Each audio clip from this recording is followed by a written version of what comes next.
My name's Emily Simon, and Hi, Emily. congratulations on receiving the Rogue Award from AIFF. Your Thank you. work and the breadth of your work certainly is very deserving of this award. And I imagine, although I'm not quite familiar with it, that your position at UCLA exposes you to a lot of different cultures and a lot of ability to film things perhaps out of the ordinary that other people would not get to film. So I want to thank you for your body of work over the years. Thank you. You're welcome. And with that, I want to talk about No Más Bebés. I found the movie to be compelling. I found it to be really interesting. And I love the way that you essentially resurrected this piece of forgotten history. So I was hoping that you could share with us how it came to you to do this movie and when you started it, because I think it was in maybe 2010 or 2011, about 30 years after the verdict. Does that sound about right? Well, that's when I started production, but actually the idea goes back to the early 2000s. My neighbor, Virginia Espino, who's the co-filmmaker of No Más Bebés, she just lives the other hill over, and we had kids about the same time. Our boys are the same age. So when they were small, we would have play dates.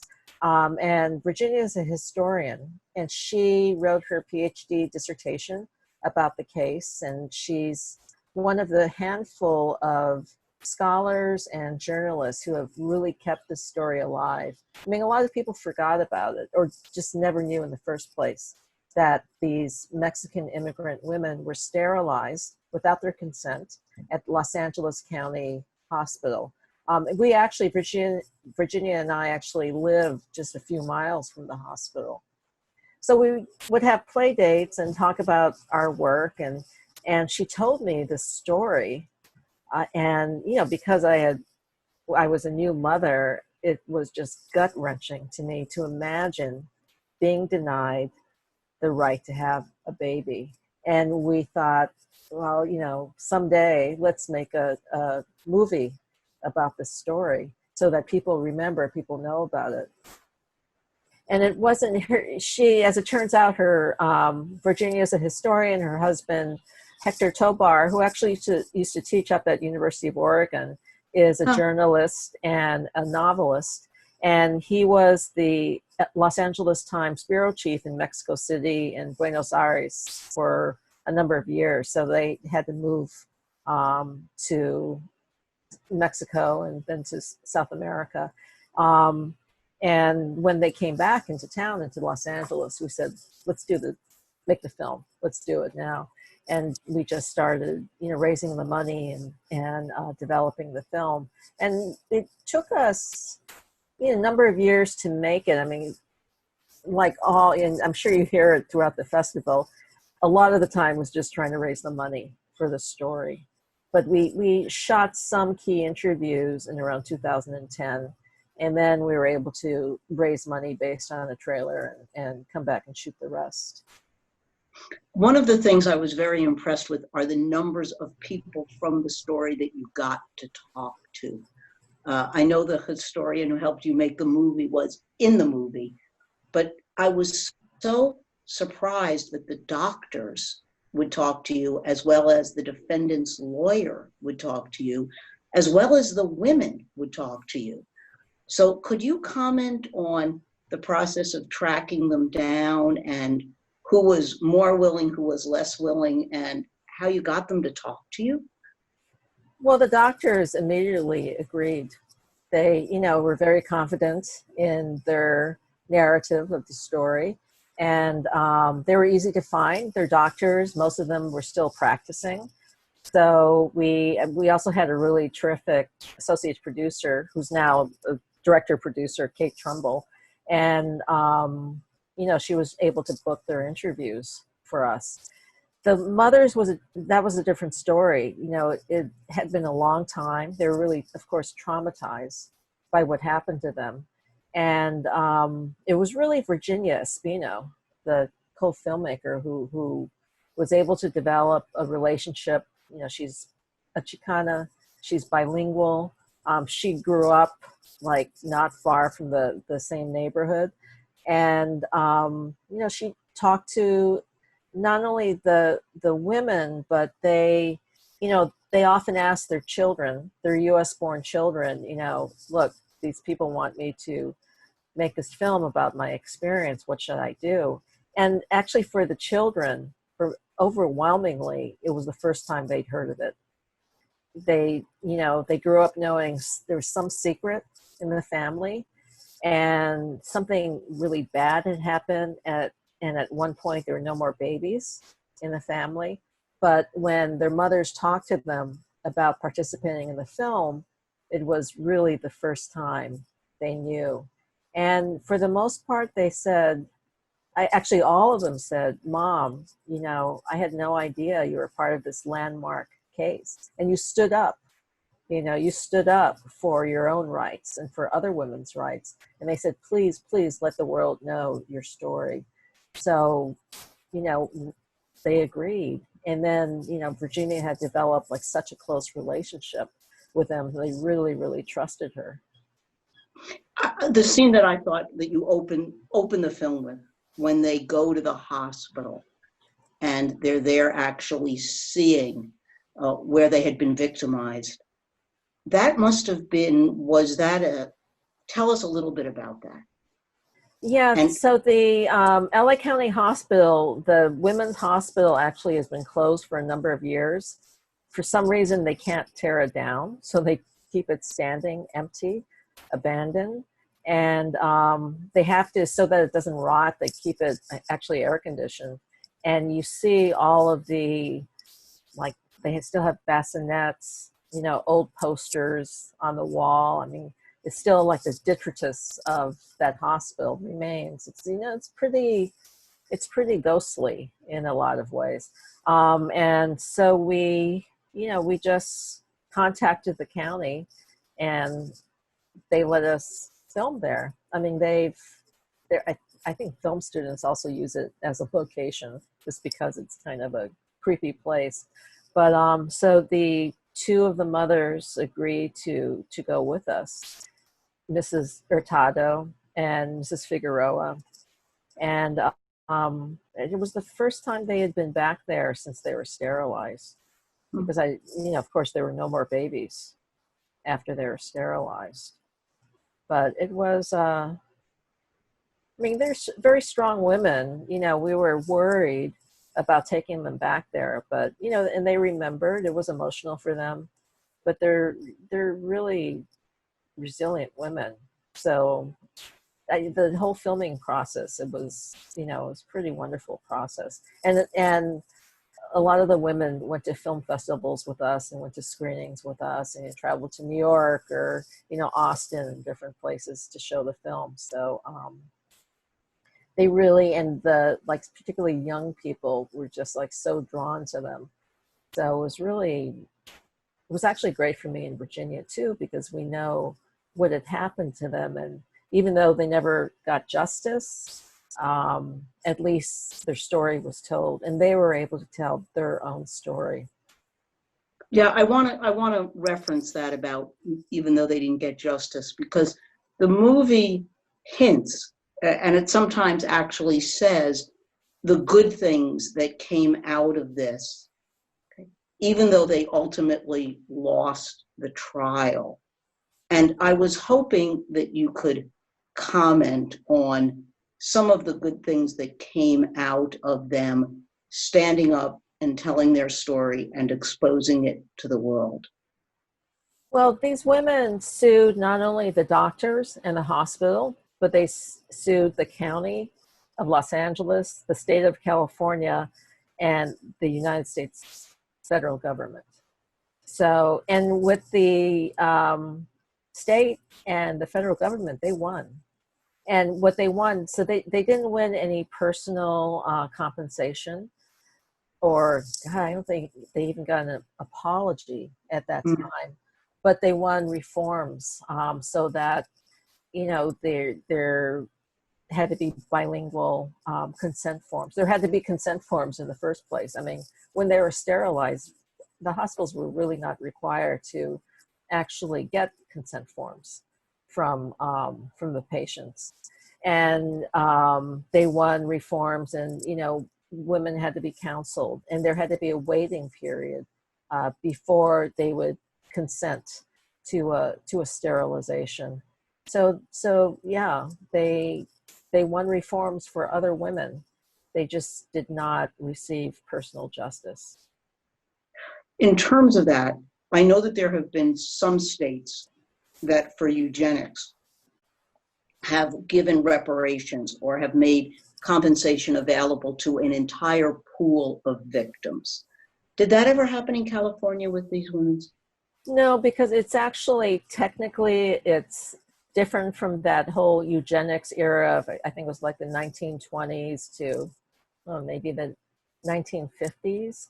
So Yeah. those were people who were, I think, mostly institutionalized, and they were sterilized, or they were wards of the state, or they were deemed, so-called imbeciles, and they were sterilized. It was like a different kind of wave of sterilizations, and these women were sterilized in these family planning programs that were started in 1968. It actually was under the Nixon administration. The family planning programs, a lot of the components were really good. And for the first time, women who could not otherwise afford contraception got contraception. But then there was this, opportunity for abuse, and that's what happened.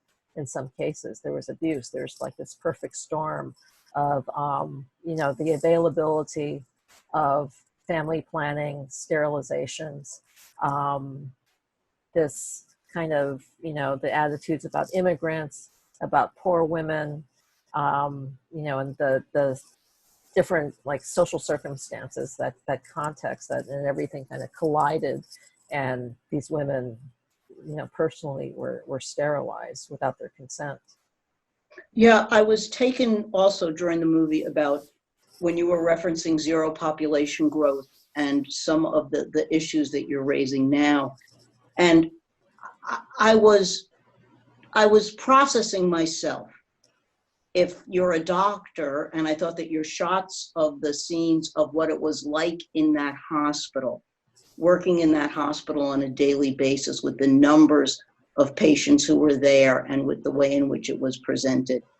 And when Dr. Rosenfield said that he didn't think that that would happen in a private hospital, I, in my mind, thought that that would not happen in a white hospital. Mm-hmm. And in my mind, where I went to is that part of what made the perfect storm available was that these women were poor and that these women were brown.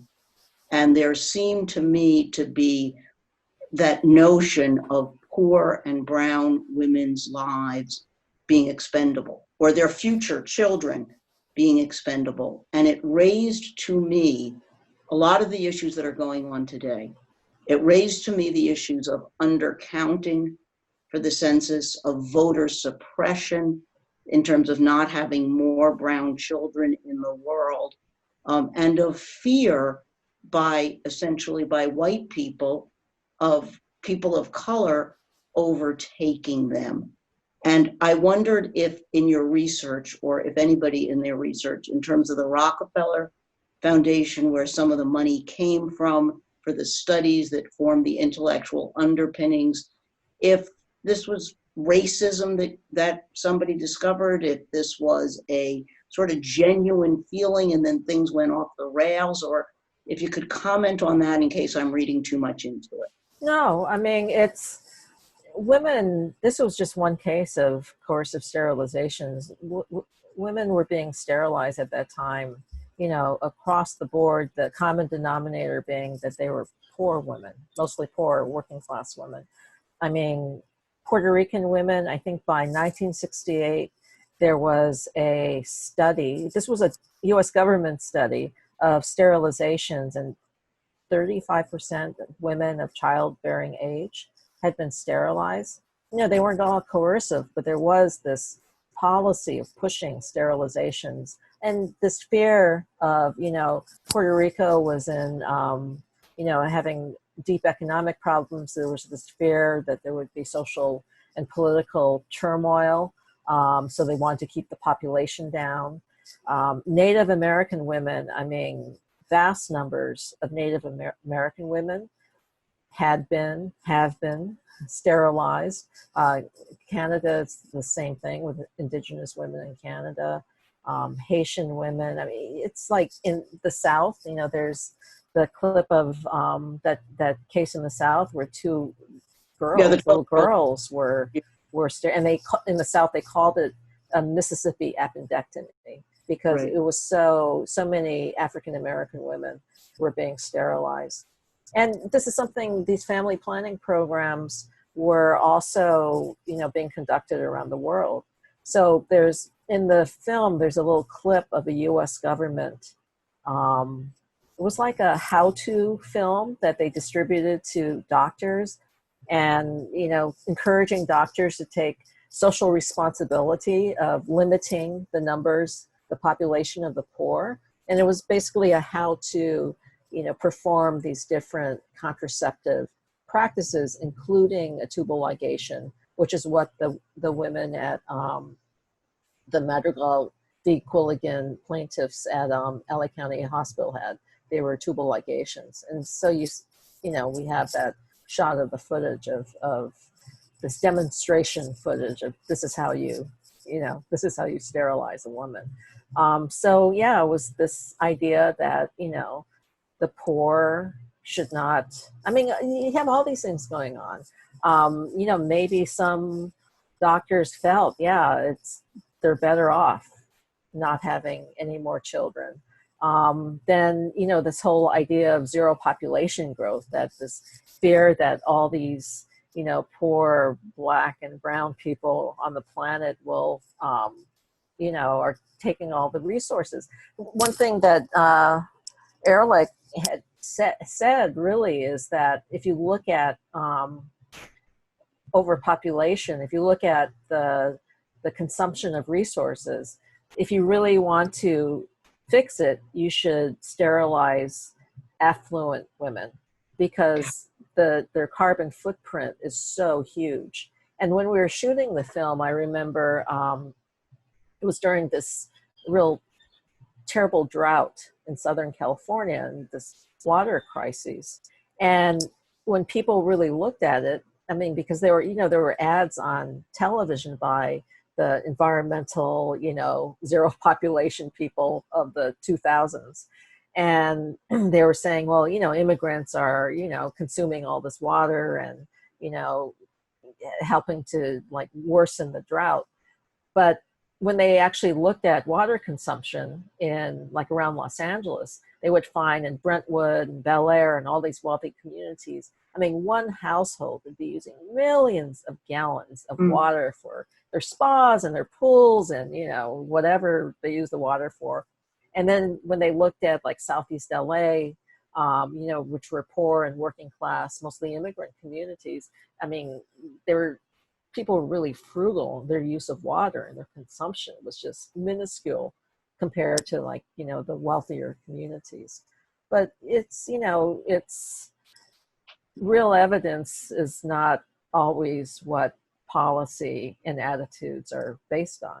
It's these often false narratives, alternative facts. Yeah, you just said something before that I want to circle back to. So what you said was that the hospital where this happened is still existing. Oh yeah, it's the county hospital, but they've built new buildings. And so that the old buildings still stand.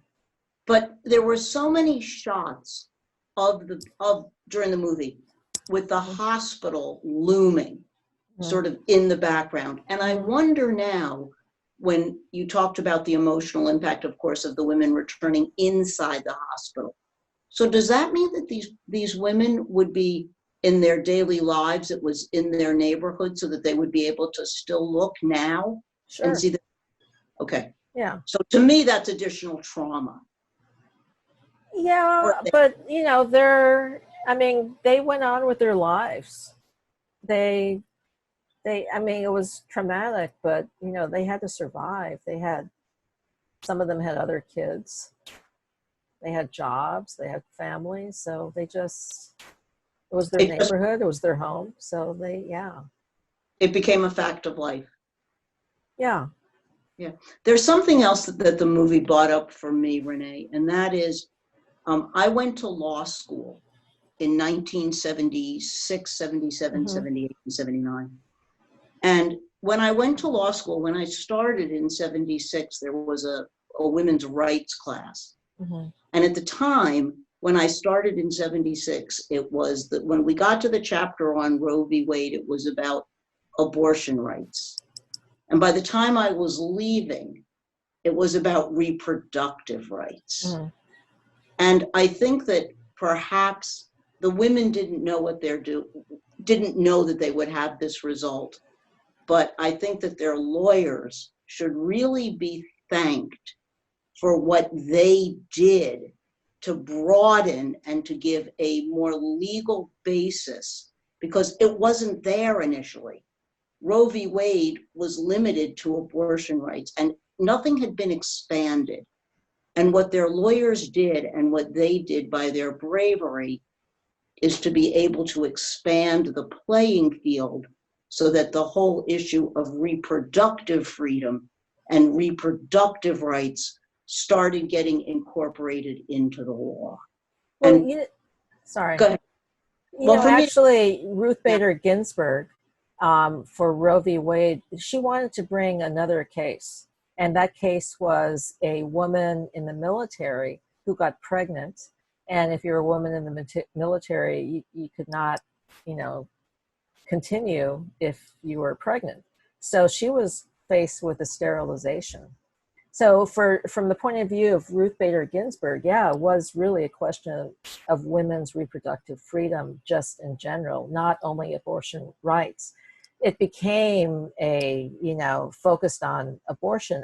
And I think part of it is because the women's movement at the time was really, you know, mostly white women, mostly middle class or affluent women. And for them, abortion rights was a real question. For women, you know, poor women, women of color who was facing these other kinds of challenges to their reproductive freedom, they didn't have a voice in the mainstream women's movement. So, you know, on down the line, it became, you know, this, people assume it's really Roe v. Wade is only about abortion. But yeah, that's not true. And in fact, there were like the Local Now and some of the mainstream women's rights groups did, you know, they weren't supportive of this lawsuit that the Madrigal v. Cooligan women, you know, they weren't supportive of their suit, and because they thought that it would, you know, impact abortion rights. They weren't supportive of, you know, the waiting period, because they thought, well, if you had a waiting period for consenting to a sterilization, then the next thing would be a waiting period required for an abortion. So it was really sort of this blinder of, but you know, that was the story for many decades of the women's movement. I mean, dating back to the suffrage movement, and you know, the treatment of Black women's rights. So, well, I'm really glad that the movie that you made hopefully rectifies that, and hopefully exposes more younger lawyers and younger feminists to broader issues. Well, the reproductive justice movement is something, I mean, particularly African-American women, God, decades ago, really started to, you know, theorize and formulate that idea of your body. What happens to your body is not only because, you know, you're a woman, but it's dictated also by, you know, by class, by your immigration status, you know, by as well as your gender and your race. So that framework of reproductive justice, beyond the framework of reproductive rights, I mean, that's really been important. And that's what we were thinking about when we were making the film. Well, it comes through, and I really appreciate it. Thank you. It absolutely comes through. In terms of, since the movie was made in 2016, and here we are now in 2020, when you look at the movie and you think about it since the time in which it was released, what are your thoughts? Of, you mean the topic? I mean, Yeah. it's what you alluded to early. It's like we were once calling the film, what were we saying? It's like a border wall for brown babies. Mm-hmm. It is this idea, keeping people out. I mean, we want the labor. We just don't want the people and the families and the children. And, that's been the story of like immigrants since the very beginning. So, so now it's just even gotten much more intense. I mean, in terms of sterilizations itself, I think it was in 2010, they found that incarcerated women in San Quentin were being sterilized without their consent. And I, met some of those women and heard their stories, and they were, it was like identical to the stories of the Madrigal v. Hooligan case women who we interviewed in No Más Bebés. So, it's as recent as the 2010s. Now there are just other ways of, just people are being deported, people are being stopped at the southern border. There are just different ways that people are being kept out. Well, I think those are all the questions that I had, and I very much appreciate your time. Is there anything else you'd like for the audience to know? Say their name, tell their story. We talk to people in Saskatchewan, where in Canada, where Native women, I think they're still under risk for sterilizations. I would have to fact check that, but similar things happened, and they're trying to get compensation for Indigenous women in Canada. So yeah, say their name. Not only will I say their name, but I'll tell everybody I know to see the movie. So great, thank you. You're welcome. Thank you very much for your time. I really appreciate it. Once again, congratulations on your award. Thank you. It's good talking to you. Bye-bye. Bye-bye.